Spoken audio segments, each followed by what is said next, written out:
And it looks like we are live. Awesome. Hey everybody, how y'all doing? Back at it again.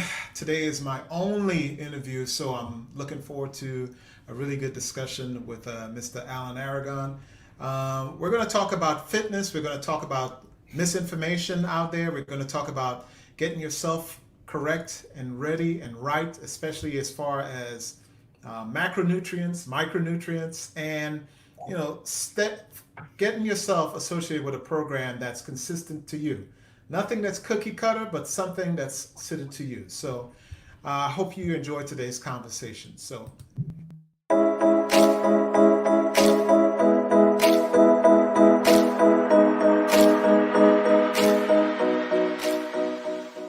all right, and we are back. And so, without further ado, I'd like to introduce you to Mr. Alan Aragon. What's Otis, thank you so much for having me on. Hey, what's going Been on, a long man? time coming. Yeah, it has been. It has been. We've known each other at least through social media, etc. Wow, at least 5 years, I would say. Yeah, I And would say edging up on 7, maybe. It feels like a decade, but yeah, long time. yeah, it's been a long time. It's been a good working relationship. I've paid for your services through uh, articles that you've written, things that you've done as far as the fitness industry. There was a time in my past that I actually thought, okay, I'm going to go and do some bodybuilding, and I read everything that you put out as far as nutrition and fitness because I said, okay, this guy, it's kind of like when you go on YouTube and you look up information, say, for instance, how to set up a live stream.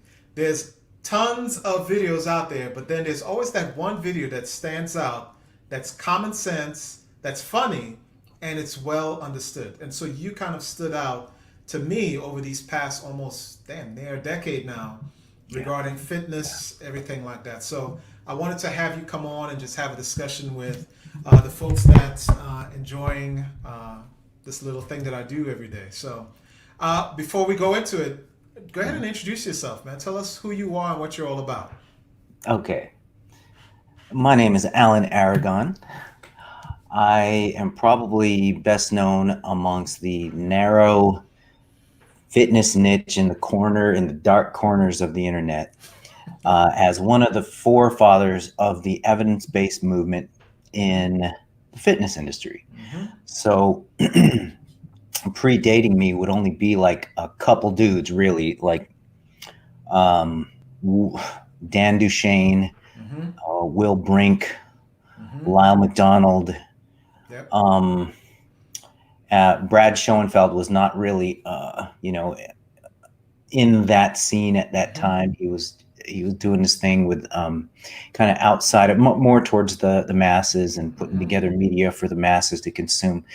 But as far as the sciency niche Mm-hmm. and the push towards a research basis for the claims that you make in fitness, Yes. I was one of the forefathers of it, and Mm-hmm. so I'm happy to say that future generations have continued the tradition that is, well, we would hope is steeped in rigor, Mm-hmm. honesty, open-mindedness, and the pursuit of a scientific basis Mm-hmm. for trying to make the world better by making people healthier and perform better. So um, I think that about covers it. Yeah, I think that covers it as far as your background and what you are known for on the internet fitness realm, I should say, right? Yeah, that it's a nutrition focus. I'm Mm-hmm. interested in training as well, and I spent a good amount of time as both a trainer and a Mm-hmm. nutritional counselor, and now my main role is a researcher and educator and moderator of fights between my friends on online. So I hear you. I hear you. So you said something that was absolutely key. You said science based, nutrition based, evidence based. So I'm a big proponent on science. I am a big proponent on science. I don't really like the anecdotal tales of fitness and Hmm. things that people follow typically, or people share, I should say, on social media. I'm sure you've heard of maybe the anecdotal thing of don't eat after 6 p.m. or you'll get fat or something like that. Yeah. Yep. What's your thoughts Yeah. on that anecdotal statement? Well, Lyle McDonald actually had a really good answer for this that he just blurted out sometime in like 2005 or something like that. Mm-hmm. And there are no magical insulin fairies that show up after 6 p.m. that snatch all the food that you eat and store it in the fat cells. Mm-hmm. So that is just what people use to justify what they do is not necessarily accurate, even though their tactics Mm-hmm. for doing what they do can be practical. Mm-hmm. So that's where a lot of the confusion comes in. Is people find practical tactics, but then they ascribe these false mechanisms and that are just either wildly imaginative Mm-hmm. or just incorrect in terms of the physiology, in terms of the science, in terms of the research basis for it. So there's nothing particularly magic about cutting off your eating at Mm-hmm. 6 p.m. Um, beyond the degree to which it enables you to eat less by Mm-hmm. the end of the day in total. So that's the deal with that. So you would say that timing does not mean anything as compared to, say, totality. Yes. In short, yes. Totality is the bottom line. Mm-hmm. The only way that timing would play a significant role is if it's able to fit in with the individual's ability to adhere to the particular timing regimen. And people will argue and present research in the vein of eating certain foods at certain times. But when you take a step back and you look at the entirety of the evidence base, Mm-hmm. you see that it really does boil down to individualizing to what people can stick with in the long term. Mm-hmm. So, in layman's terms, I'm going to try to break it down in absolute layman's terms. Yeah. Totality means the total calories that you put into your body, period, for within a 24-hour base. Timing, it's really about if you are able to put in, say, for instance, 2,400 calories. If you're able to put in maybe 600, and then what you've got left, another 1,200, and you do it at a certain time, that's where timing could actually equate to totality, correct? Sure. Okay. Yep. Okay.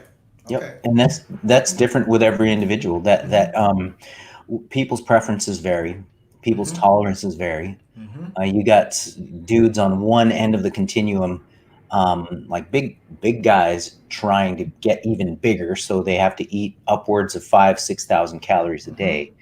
They're not going to be eating all of that in the course of like 2 meals or 3 meals. Correct. Right, so those guys are going to be spreading meals out through the length of the day, and then Mm-hmm. on the other end of the spectrum, you have people who hit maintenance at like 1,600 calories, like smaller size people with lower activity levels, and so there's a huge range of individual needs Mm-hmm. and individual requirements. And so making sweeping generalizations about timing and distribution through the day, those kind of claims usually ignore individual circumstances. Okay. And there's So, a lot of baloney wrapped up in that stuff. a lot of baloney. Where do you think the well? Before we go into those questions, as far as where the baloney comes from, Yeah. etc., I know you kind of spoke on your internet fandom, but let's talk about what's your actual qualifications? Where did you study? Yeah. What's your degrees and all that stuff in, so that people can know, hey, this guy's legit. Okay, cool. Let me preface that by saying that I purposely don't wave around my academic degrees Mm-hmm. because when you've been in this game as long as I have, Mm-hmm. and I'm going on 25 years now Mm-hmm. in the industry, you come to see that your academic degrees are such a small fraction of what makes you useful and effective and make an impact in the industry. How so? Because you learn textbook facts in school. And textbooks are typically outdated by a minimum of 10 to 20 years. Oh. And not only that, but you end up regurgitating the biases of your professors. Mm-hmm.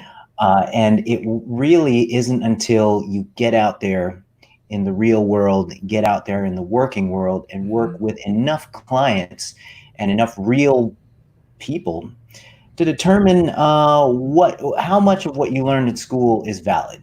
Mm-hmm. So yeah, I that's got you. that's my edgy take, man, on college, especially in nutrition. It isn't necessarily like that in other fields, but it definitely is like that in nutrition. And I would say it's not even like that in exercise. The tenets and the rules, the cornerstone dictums in the exercise world are a lot more stable, in my opinion, than what goes on in the nutrition world. Okay. Especially the different things that we've found out over the course of the past, like 3 decades even. Gotcha. So yeah, my undergrad degree is in nutrition, food science, dietetics. That's the name of the degree. So it's basically a undergrad in nutrition. Mm-hmm. And then my master's degree is in human nutrition. Mm-hmm. I got both degrees from Cal State University, Northridge. Okay. I started off as an art major. I spent like a year and a half as an art major. So I ended up where I am, not by this master plan that I knew. I just knew what I wanted to do at 15 years old, and then I pursued it. Right, a total accident, man. I'm a really late bloomer in all aspects, including the academic aspect. Including just general self-actualization, man. I'm just real slow. Just slow. And that's perfectly fine. That's perfectly fine. So yeah, that's my academic background. I got 2 personal training certifications from the National Academy of Sports Medicine in the late 90s, when it was headed by a completely different administration, a completely different head of training. It was headed by Tom Purvis, and he was big on the biomechanics aspect of things. Very anal retentive about the 6 steps of every exercise, and what's the goal, what happens with this, that. It was a really interesting time to get a personal training certification from NASM, because now it's all about and I say this in partial jest, now it's all about bands and Bosu balls and keeping people interested, in exercising, trying to pull people off the couch. Whereas back then it's like, oh, how can we target the rear delt? Oh, okay, yeah, stabilize this, and it's all fun. It's all good fun. But that's my formal educational background, on my 2 nutrition degrees, my 2 certifications. And I fell into the research world again by accident, by just serendipity. And when I started off personal training, then I got interested in nutrition, and then I fell into the research world because a gentleman named Brad Schoenfeld was interested in my writing, and so he invited me to collaborate with him, and we really hit it off. And he liked my work. He appreciated the thorough treatment that I gave to the various papers and putting together the content and doing the research and all of that stuff. So that's how I ended up where I am. So That's excellent. That's excellent. So I see you accidentally got into the fitness world, originally starting as an art major. Yeah. Then you got into it. Then you enjoyed the scientific research of things, and then what? Facebook came along, and you just started dropping dimes on everyone, or how did that work out? Yeah, well, if we kind of go back in the timeline, from 1992 to 2002, I was doing full-time personal training in gyms and in homes and the whole 9 yards of just one-on-one personal training. And then from 2002 to 2012, I did mostly nutritional counseling with a mix of personal training in there. And from 2012-ish on, that's when I started getting active on Facebook. Mm-hmm. And that's when I started, well, I was active on the bodybuilding forums since 2003, but that never, Bodybuilding.com and stuff like that. bodybuilding.com. Yeah, that stuff stays underground, but I was able to build a following, by accident. I didn't say, I'm going to join bodybuilding.com. I'm going to become a moderator and I'm going to build this following. No, I just was into bodybuilding. I was into helping people learn. I was into teaching because I saw that there was this huge need, this huge gap in people's knowledge. There was a lot of fairy tales and lore and mythology going around, and not a whole lot of objective information that's supportable by research. Correct. There's just a lot of anecdote, a lot of traditional protocols and practices that were just kind of handed down through the generations, not the least of which is stuff like high reps for cuts, low reps for mass. You got to maybe further on down the line where people started getting technical and stuff. You have to consume whey and dextrose within 30 minutes of your last set. That window, right? You can't miss the window. You can't miss the anabolic window. You got to have the carbs and the protein, and they have to be lightning fast. Otherwise, you're going to miss out on your gains. You got to take your BCAAs, you got to take your waxy maize, all this funny stuff. And I just saw that there was a huge need to educate people in order to free them from unnecessary time, effort, and resources and risk. So it was a really fun thing, man. It was a really fun thing. So I did that from 2003 till like 2012-ish. Good stint of time. And then when I got on Facebook and did the same thing, man, helping people, debating people. The debating part was really huge because that's what got me a lot of attention from the magazines like Men's Health and the organizations like NSCA, JISSN, and all the stuff where I got invited to speak at conferences and even debate folks at conferences. So yeah, that's kind of how it evolved. Gotcha. It's this interesting little world that took on a life of its own. Gotcha. And so, one of the big reasons why I brought you on here just to have a conversation with the people that's checking out our discussion is with COVID-19. Yeah. A lot of us are, well, many of us, most of us are home, and we now have to prepare our own means of exercise, our own means of food, and our own means of, I guess, trying to remain mentally stable, mentally fit throughout this entire time. Yeah. Do you by chance have, maybe some suggestions that people can do as far as tracking and maintaining their, I don't know, constant weight that they have right now, or if they're trying to cut, or if they're trying to build? What are some suggestions that you can offer some folks as far as squaring that away? There's a lot, man. There's a lot of different options. The first one that comes to mind is to take this opportunity where you're home all day to get in touch with your internal cues of hunger and satiety. So satiety is a feeling of fullness.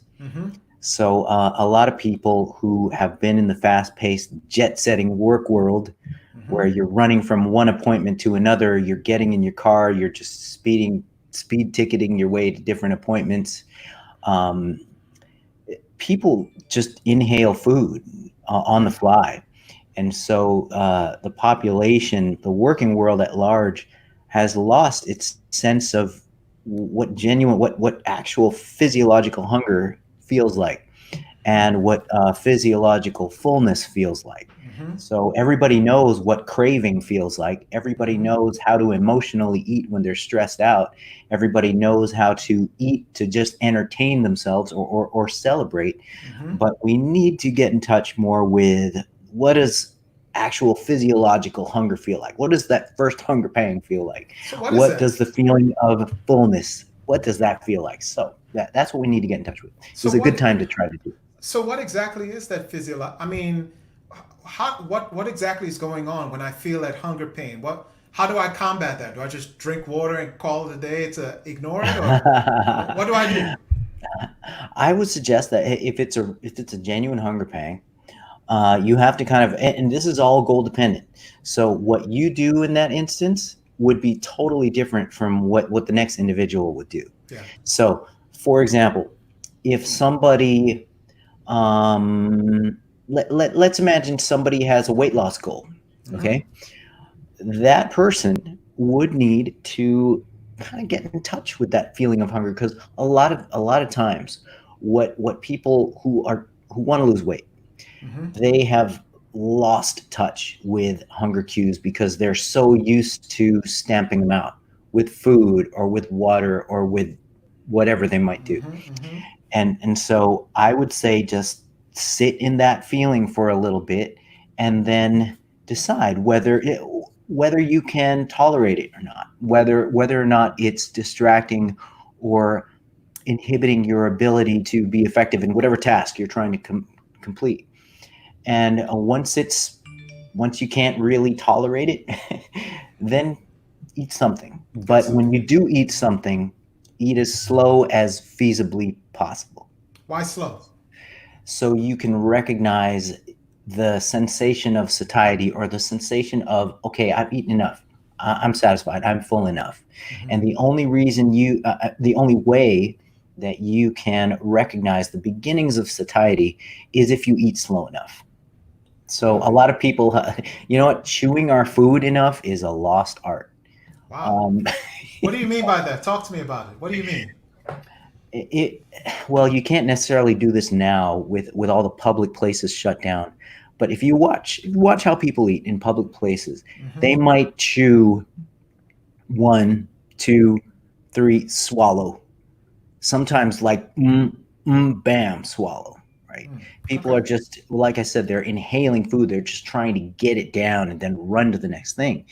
If you can sit and chew your food, now I'm not suggesting people like count out like 30 chews or 50 Mm-hmm. chews or something crazy like that, but just be aware that you're eating and you're chewing the food, you're enjoying it. Mm-hmm. And then if you do that, that will strengthen the satiety signals within your brain, and that will strengthen your resistance to eating again when you're not necessarily hungry again to eat.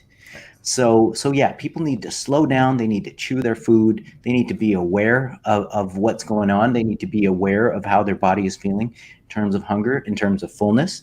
And you have to be able to train that sensation of feeling satisfied versus feeling stuffed.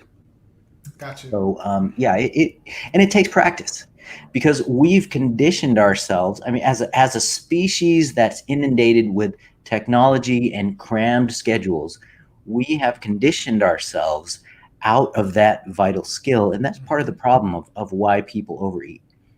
So yeah, Got you. that's one of the things that you can do in quarantine is just slow down and reacquaint yourself with those internal cues, and it takes practice. Slow down and eat, chew your food, and actually enjoy the process of Enjoy it. Yes. eating and enjoying your meal. Okay, okay. Yeah, the satiety cycle is really interesting. It begins with knowing you're going to eat, smelling the food, seeing the food, consuming the food, chewing it, and feeling like, okay, that was satisfying. Okay. And then you have stronger satiety signals, and then that carries over into like the next meal, where the chance that you overeat or eat too soon compared to that previous meal is lowered. So it's an interesting study, but that's one of the things that I would suggest that people do. And the other stuff is just get in touch with finding out what sort of physical activity, non-gym physical activity that you enjoy. Mm-hmm. So all of us gym rats, and I'm sure including yourself, Otis. Mm-hmm. I see those traps. Hey, I see. you Well, like that, man? You like you know what? that? I see that beefcake, man. I see it, and guys like us, we're so used to just the mechanical routine of going to the gym, Mm-hmm. doing our thing, and coming back home. But there's some benefit to be gained from, okay, so now we're home, we're stuck at home. Mm-hmm. Let's see if we can gain some maybe some psychological benefit or some serenity or some time to just introspect while we walk outside if your weather allows for it. Mm. And so yeah, walking is a good thing. I'll tell you what also helps. Because I kind of stopped going to the gym and lifting heavy and all that different stuff. I started running, and I tell you what, I was in a place mentally that's just so blissful, and I actually started losing the weight. So over the past, ironically, the day after Kobe Bryant died is when I started running. So, Mm. and then I lost about 15 pounds within 3 months, but then had to stop because a freaking 2 inch needle got into my foot. But I could run Oh, again. I could run again now, right? So ooh. I remember where I was mentally and physically and knocking off those little goals. Because I've got this saying: how do you eat an elephant? One bite at a time. Exactly. So I had the goal to try to get to 230, 220 pounds because I just felt really heavy and groggy all the time at that heavy weight. And so knocking off those little goals absolutely helps. I haven't really conquered the nutrition side of town, but I figured, hey, if I could run and still eat the way I've been eating and still lose weight, something good is going on at least, right? Well, yeah, definitely. And you found what you enjoyed. Not everybody's going to enjoy going out and walking. Some people will enjoy dancing. Some people will enjoy like shadow boxing. Mm-hmm. um, some people will enjoy more recreational type play. Mm-hmm. You know, whether it's solo or with others. And so it, finding something that you enjoy, finding some physical activity that you enjoy. And if that physical activity involves the major muscle groups, Mm-hmm.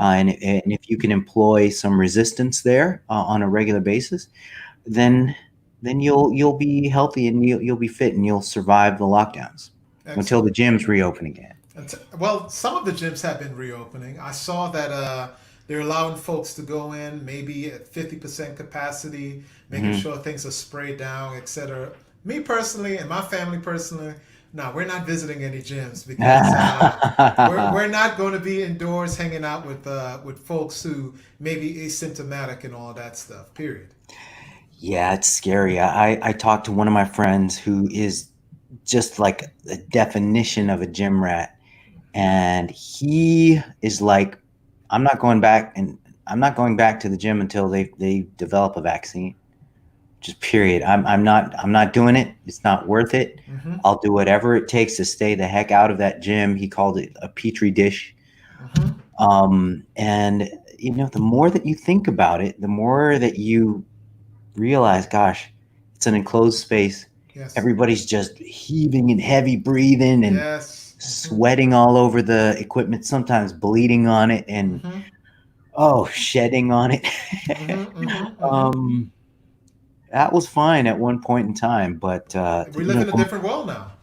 the more I think about it, man, the more I want to just order some weights, just order Mm-hmm. those things and set something up over here at the house, and then wait it out a little bit. Yeah. So I was of the mindset. I was getting excited at the idea of the gyms reopening again, but then I'm in Southern California, so Mm-hmm. we got word that the gyms are probably not going to open until I don't know, like 3 months down the road. Mm-hmm. And so I'm like, might be time to order some more equipment. So Probably, yeah. probably. I would say, of course, the gym is one side of town, but nutrition is your forte. Nutrition is Hmm. that thing. Yes. But some of us may be kind of obsessed with eating perfectly. I'm kind of transitioning to Sure. a different side of our conversation.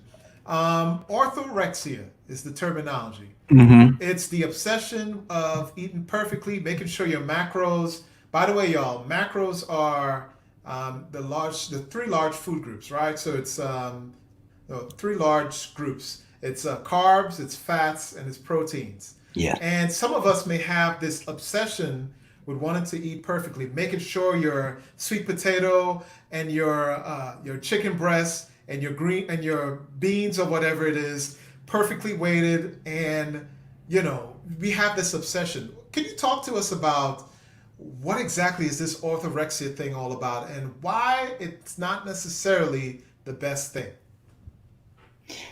Yeah, orthorexia, like you mentioned, a general definition would be an unhealthy obsession with healthy eating.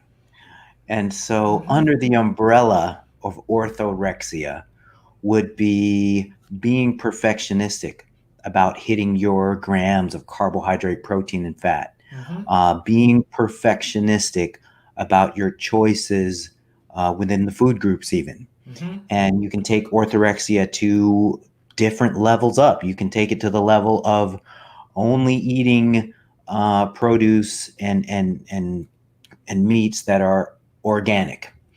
Grass fed. Um, and yeah, only eating meats that are grass fed and organic. Mm-hmm. Uh, and then you can start getting really perfectionistic about the different choices within the food groups. Like some Mm-hmm. people will get really obsessive, erroneously so, and not eat, like they'll avoid bananas, right? Because they heard that, oh, bananas have sugar in them. That Too many carbs. high sugar, too many carbs. I don't eat bananas, but I'll eat berries though, because berries, lower calories and higher antioxidants and higher fiber, yada yada yada. But even that's a form of shooting yourself in the foot too, Mm-hmm. because let's take the comparison of, for example, bananas, which some people are avoiding, and blueberries.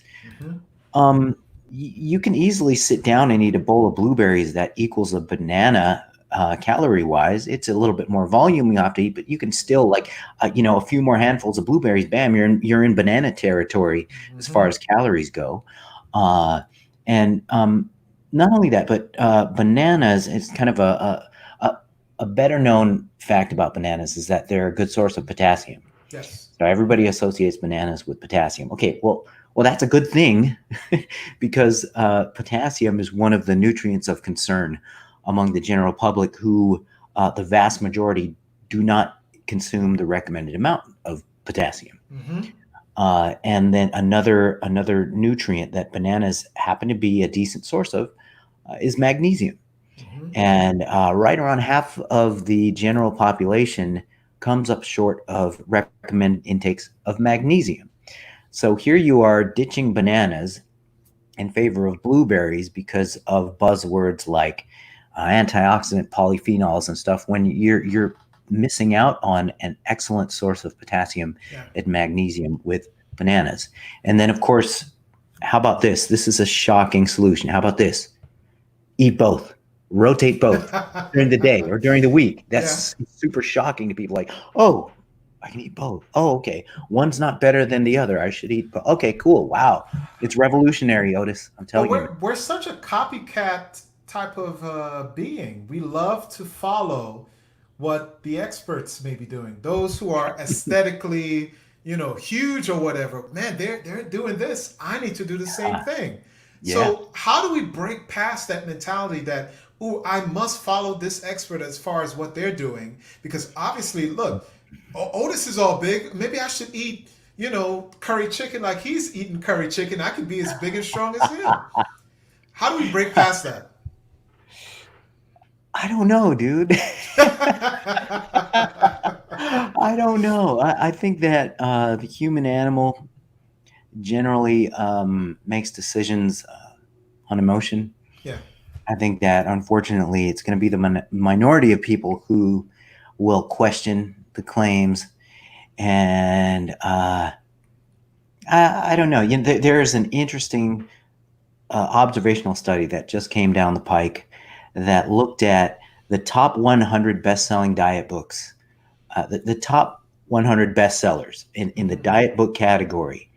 And the study looked at what is the educational background of the authors, and Mm-hmm. what is the professional background of the authors. So professional background of these top 100 authors, 33% are physicians. So MDs, mostly, with a minority of DOs. Mm-hmm. And so 33.7%, I think, what was the statistic on the number of physicians who were pumping out the top 100 diet book bestsellers. Mm-hmm. And then there was, oh gosh, there was like 14 different professions Mm-hmm. or more.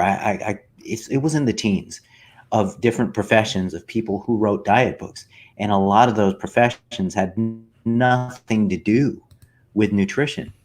And another interesting statistic that they found was less than 4% of the top 100 diet book authors are dietitians. Wow. so, so you've got like almost, you got like right around a third of the group being physicians, and then like I think it was 3.6% being dietitians. So the general public trusts physicians. We put them up on a pedestal, Mm-hmm. and we generally don't know or don't trust dietitians or anybody else besides physicians when it comes to nutrition advice. So if a doctor says it, people tend to believe it. So you can go through, many, many, many times the nutrition schooling of a physician and then try to write a diet book. If you're not a doctor, the general public isn't necessarily going to listen to you. So when you ask me that question, how do we fix this? How do we fix these wacky claims that, by and large, physicians are making when they write diet books? Mm-hmm. Physicians are brilliant people, but they tend to think they know everything, and they tend to have these huge egos and huge level of confidence due to that innate intelligence that they possess. And a lot of times they mislead the public, and a lot of times people can be brilliant. They can be absolutely brilliant, but nobody is exempt of having cognitive biases that find their way into their claims and their teachings and their books. And these cognitive biases, sometimes they supersede the diligence in looking at the research evidence basis. Mm-hmm. So that's a whole other thing. Like getting into research and the spirit of having a scientific basis for whatever question, whatever claim, whatever protocol, whatever diet you're trying to promulgate or investigate. The spirit of science is being open-minded to the potential that you're wrong about stuff. What am I wrong about? Let's find out. What's that terminology where you think you're smarter than what you actually are? I think it's the Dunning-Kruger effect or something like Dunning-Kruger. Yeah. Dunning-Kruger, yeah. So, Yep. so a lot of us, unfortunately, may be suffering from that in the fitness field. Yeah. I got you. So let's talk a little bit about, starting a program for, I guess, weight training or whatever. So now you're home, you've bought the equipment, you finally got it at the house. You've got an Aragon nutrition guide. What type of I guess exercises should I be focused on as far as the equipment that I have? I heard you talked about the 4 major muscle groups. What's that all about? Oh, yeah. Are you talking about the book, the Lean Muscle Diet, or Whatever book you want to talk about, man. I don't. a horribly titled book? God, I hate even saying that title. The publishing house came up with the title and said, you guys can either take the title or you can walk, because we're not going to mess with the content of the book, but we would like to title it. And so the pressure was on to let them title our book, me and Lou Schuler. And there it is, that stupid ass title, The Lean Muscle Diet.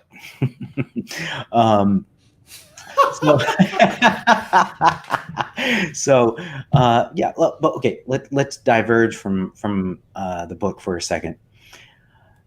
The most basic movements that people need to be reasonably good at and just reasonably trained is just push, pull, squat. You can add a twist to it. You can add flexion and extension of the limbs. But that's basically it, man. Push, pull, pull, and squat. push, pull, squat. Push, pull, and squat. Hey, it makes sense. So you're You talking can start. about That's their starting point. push-ups. That's the starting point. Why is Hmm. that the starting point? It's a And starting what should I point. graduate to? You can graduate to specializing on movements or muscle groups that you want to develop for strength and functional purposes, and Hmm. or aesthetic purposes, like building bodybuilding type stuff, like Hmm. hypertrophy, uh, achieving symmetry, Hmm. side to side, top to bottom, that sort of thing, which is fun. Hmm. Um, but yeah, that would be your starting point. If you can train push, pull, squat, Push, then pull, and squat. push, pull, and squat, and do some kind of movement, some sort of. If you don't have a high level of what we call non-exercise activity, Hmm. the technical jargon is non-exercise activity thermogenesis, or NEAT, a high level of NEAT, which is Hmm. basically non-exercise physical activity, which traditionally, like pre-industrial era, Hmm. was things like hunting, gathering, farming, building, cooking, cleaning, Hmm. those sort of things. They provided an abundance of both resistance type training and a moderate cardiorespiratory type of stimulus to keep Hmm. people physically active and healthy and Hmm. living long. Um, Is that why we were so skinnier back then versus how we are today? yeah, unfortunately, back in those days, man, we like you'd see people and then you would ask them, "Do you even lift, bro?" You know? You're right. You're right. You're right. Yeah. So Aragon, I mean, brother Alan, let's talk. Let's. Yeah, I'm just calling you by your last name. Kind of like, Look, I've been it's called like. Aragorn because the Lord of the Rings thing is pretty strong too. So I've been called Aragorn all the time. Hey, man, it's all good. So let's talk a little bit, and this we're almost in closing. Let's talk about as far as fitness, nutrition, and breaking past the misinformation that's out there. Where can people go? Obviously we got your website ticker on the bottom, but where do you advise people go to actually get actual correct information versus what they believe is okay Mhm. and all of that? Where do you recommend people go? Oh boy. Okay. So the professional audience, the folks who are already have gotten their feet wet with the technical stuff, the research based stuff, Mm-hmm. um, you can simply look into the position stands of the major organizations, of the major health organizations, and the major exercise and nutrition organizations. So on this side of the world, you can the nutrition bodies on the non-sports side are the or is the Academy of Nutrition and Dietetics, or the AND.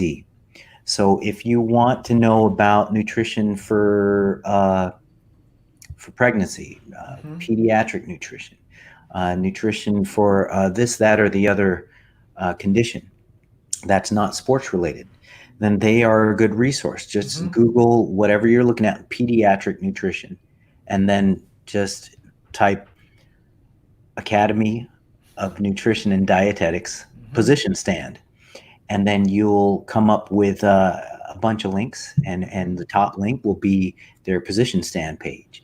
So that's the Academy of Nutrition and Dietetics. If you had questions on sports nutrition type stuff, like nutrition that benefits or relates to fitness, Mm-hmm.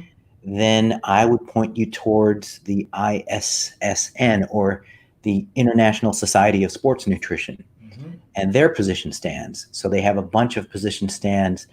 They have a position stand on creatine, a position stand on protein, a position stand on this, that, and the other thing, including a recent position stand, which I've been a part of, a position stand on nutrient timing, and then another position stand, which I was actually the lead author of, which Mm-hmm. is their position stand on diets and body composition. So I would direct everybody to just Google ISSN position stand diets, and then the first search result will be that wonderful I don't know, 10,000 word beast that I wrote with 15, 16 other authors. Mm-hmm. Um, and yeah, so that's the nutrition side. You look up what the big organizations' position stands are saying. And then on the exercise side, you can look into the position stands of the American College of Sports Medicine, Mm-hmm. the National Strength and Conditioning Association. Mm-hmm. Um, and I'm wondering if NASM has position stands. I don't think they do.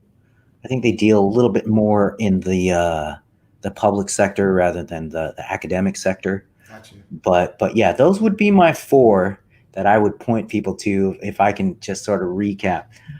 Academy of Nutrition and Dietetics for the for the clinical stuff. Mm-hmm. The ISSN, the International Society of Sports Nutrition, Mm-hmm. for the fitness and sports nutrition stuff. And then for exercise, you've got the National Strength and Conditioning Association, or the NSCA. And then you've got the American College of Sports Medicine, or the ACSM. Okay. So there you go with that. If you have the nerve to get online, do a search, and read, then you're kind of starting from the top. Mm-hmm. If you just do like a random Google search, you'll go through a lot of noise before you get to the high quality stuff. Mm-hmm.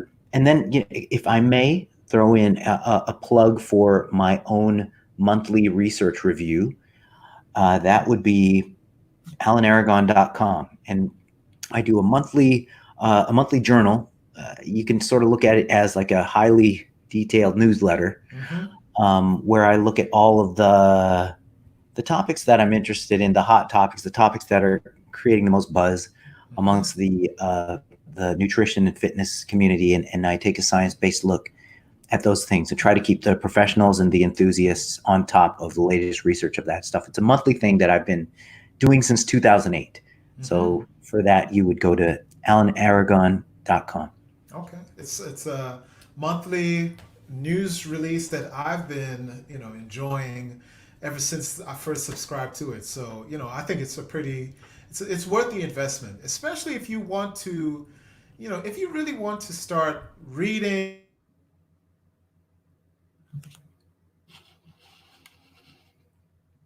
here and there, lets you retain the information a whole lot better.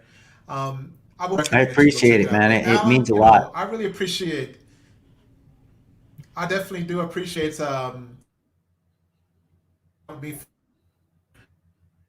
or just talking and if you have anything else, feel free to share it in words in parting. You know what? I missed the whole entire previous Hello? sentence you said because we cut Oh, out.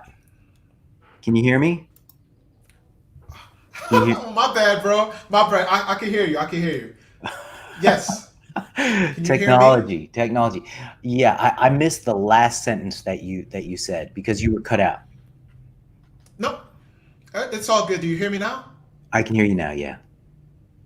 Okay, so I said, I really appreciate just taking the time on a Friday afternoon, just talking nutrition, talking information, hopefully quelling some of the misinformation that's out there and places that people could go to actually get correct information. I really appreciate you taking the time to talk with me today.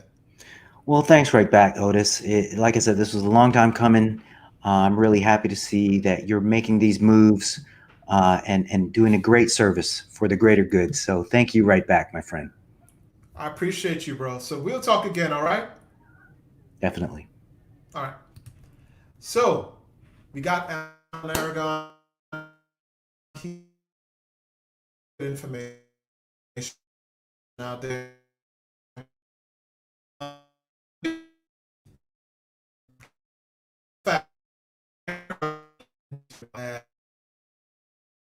I see my as a bank. The more that you, the less your bank will be. So I see my body kind of in the same format. But in parting, as I always say, take care of yourself, take care of your family, and take care of others. Peace.